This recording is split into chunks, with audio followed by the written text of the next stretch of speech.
মেহেদী হাসান মিরাজ নাকি তাওহিদ হৃদয়। চ্যাম্পিয়ন্স ট্রফিতে বাংলাদেশ দলের ব্যাটিং অর্ডারের 4 নম্বরে কে ব্যাট করবে?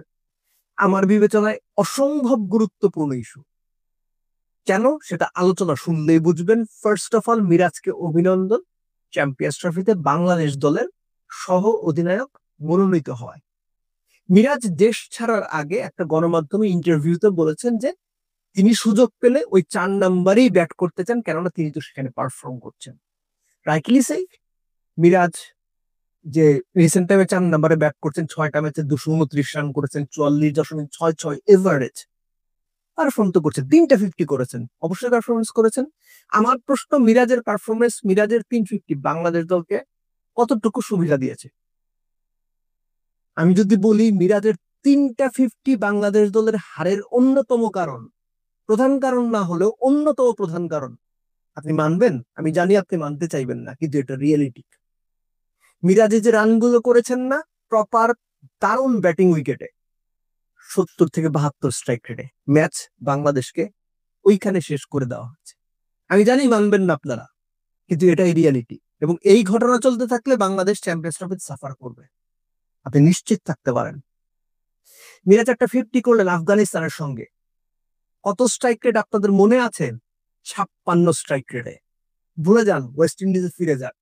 মিরাজ 2টো 70 করেছেন, আরে 3 ম্যাচে 2টা 70 করছে, দারুণ করছে তো।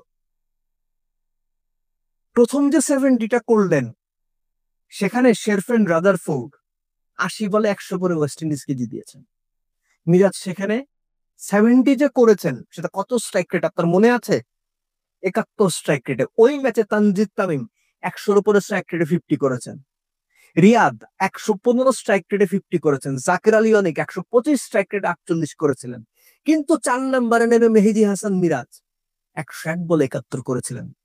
বাংলাদেশ মূলত ব্যাটিং এ যে 30টা রান কম করেছিল সেটা মিরাজের কারণে। তারপরের ম্যাচে ওয়ানডেতে ওয়েস্ট ইন্ডিজে মিরাজ 77 বোধহয় করেছিলেন 100-র মতো স্ট্রাইক রেটে। সেটাও দলের খুব একটা কাজে লাগেনি, কেননা ওখানে কি আমির জাঙ্গো নামে এক প্লেয়ার 83 বলে 104 বা 5 করে বাংলাদেশকে ম্যাচ হারিয়ে দিয়েছিল। এই যে মিরাজের 3টা 50-র কথাই বললাম, মিরাজ যে দাবি করেছেন আমি যে পারফর্ম করেছি, রান তিনি করেছেন, কিন্তু যেভাবে রান করেছেন, যে স্ট্রাইক রেটে রান করেছেন ভালো ব্যাটিং উইকেটে, সেটা দলকে ডুবিয়েছে। আমার সঙ্গে আপনি একমত হবেন না আমি জানি, না হলেও কিছু যায় আসে না, কিন্তু এটা রিয়েলিটি। এজন্যই আমি বলছি যে মিরাজ নাকি তাওহিদ হৃদয় বাংলাদেশ টিম ম্যানেজমেন্টকে ডিসাইড করতে হবে। রিসেন্ট টাইমে মিরাজকে 4 নম্বরেই যে খেলানো, তাওহিদ হৃদয় না থাকায় কিংবা মুশফিকুর রহিম না থাকায়, এটা একটা পিরিয়ডিক্যাল ব্যাপার হতে পারে, কিন্তু লং রানে যদি আপনি পাকিস্তানের উইকেটকে মিরাজকে 4 নম্বরে চিন্তা করেন, it can bring you in disaster. Disaster হয়ে যেতে পারে। সেজন্যই বলছি যে 4 নম্বরে Towhid Hridoy can be a better option. কেননা তাওহিদ হৃদয়ের ক্যারিয়ার স্ট্যাট যদি আপনি দেখেন, 4 নম্বরে তার পারফরমেন্স চমৎকার। 5 নম্বরে তিনি ভালো করেছেন, কিন্তু 5 নম্বরে তার এভারেজ 29। 4 নম্বরে সেই হৃদয়ের এভারেজ 40+, 44-45 সম্ভবত, স্ট্রাইক রেট প্রায় 83। সো এই জন্যই বললাম, আমি বারবার এটা আমি বলবো, 4 নম্বরে মিরাজকে খেলানো ভালো ব্যাটিং উইকেটে বাংলাদেশের জন্য আত্মঘাতী হতে পারে। তাহলে মিরাজের জায়গা কোথায়? আপনি খুব সহজ ভাবে যদি চিন্তা করেন, 5-6-7 বাংলাদেশ টিমের মুশফিক, রিয়াদ, জাকের আলী অনেক, এই 3জনকে আপনি বাদ দেবেন, জাকেরকে তো আপনি ড্রপ করবেন না, উপরে জায়গা কোথায় থাকে? 4 নম্বরে যদি তাওহিদ হৃদয়কে খেলায়, মিরাজের জায়গাই থাকে না। কিন্তু মিরাজকে ফিট ইন করতে হবে, কারণ তার বোলারের ঘাটতি আছে। সেজন্য মিরাজের জায়গা হতে পারে ওপেনিং, কেননা বিপিএল এ কিন্তু ওপেনিং এ ভালো করেছে।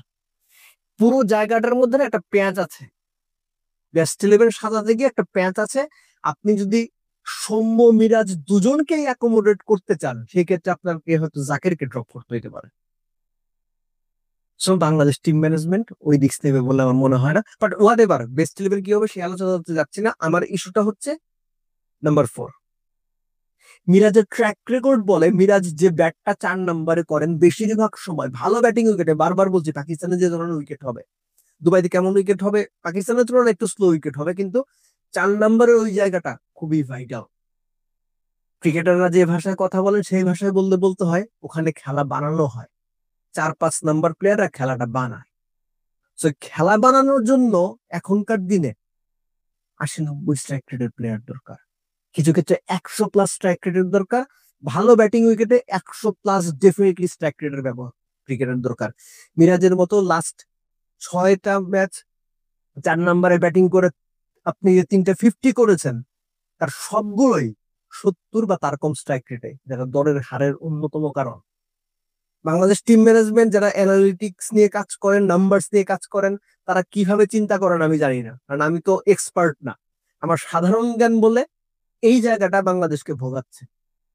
চোখের সামনে একদম পারফেক্ট দুটো উদাহরণ রয়েছে। ওয়েস্ট ইন্ডিজে বাংলাদেশ কিভাবে হেরেছে, ওয়েস্ট ইন্ডিয়ানরা কিভাবে ব্যাট করেছে উইকেটে, বাংলাদেশের মিরাজ কিভাবে ব্যাট করেছে উইকেটে, অলমোস্ট সেম জায়গায় 4-5 নম্বর। So Bangladesh team management, be very careful.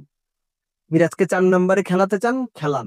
মিরাজের বক্তব্য অনুযায়ী পারফর্ম করেছেন, ওরকম পারফরমেন্স যদি চান খেলান, কিন্তু খেলানোর আগে চিন্তা করে নিয়েন আপনার ডিসপোজালে তাওহিদ হৃদয় আছে, যিনি একজন পুরোদস্তুর ওই জায়গারই প্লেয়ার, একজন মিডল অর্ডার ব্যাটার।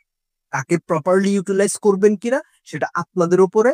আর বেস্ট 11 সাজাতে গিয়ে এই ধরনের মানে গুবলেট যদি পাকিয়ে ফেলা হয়, ম্যাচ কিন্তু মোটে 3 ম্যাচ একটু এদিক ওদিক হলে, একটু ফসকে গেলেই you are just out of the tournament. Bangladesh semifinal খেলবে, ফাইনাল খেলবে, শান্ত কথা বলতে চ্যাম্পিয়ন হওয়ার প্রত্যাশা নিয়ে যাবে, দ্যাটস এ ডিফারেন্ট কেস। আমি ওই আলোচনাতে যাচ্ছি না, যাওয়ার কোনো প্রয়োজন এই মুহূর্তে নাই। কিন্তু বাংলাদেশকে ঠান্ডা মাথায় আরো অনেক জায়গা আছে, এই 4 নাম্বার জায়গাটা ফিক্স করতে হবে। মিরাজ 70 সেক্টরে 350 করছে, এই আনন্দে যদি লাফাইতে থাকেন না, ওই লাফাইতে এক সময় দেখবে চেয়ার থেকে পড়ে গেছে, that will B a disaster. মনে রাখেন কথাটা।